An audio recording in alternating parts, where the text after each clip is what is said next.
How to convert Google Play balance into redeem code.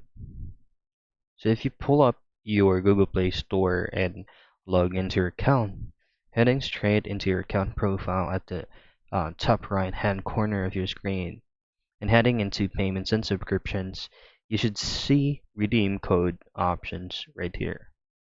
What you want to do for you to be able to maybe convert your Google Play balance into redeem code is to make a purchase first on any available gift cards that you can use to either one of the applications that you have on your Google Play. So say for example you would like to purchase any gift card from Mobile Legends, just as side of an example.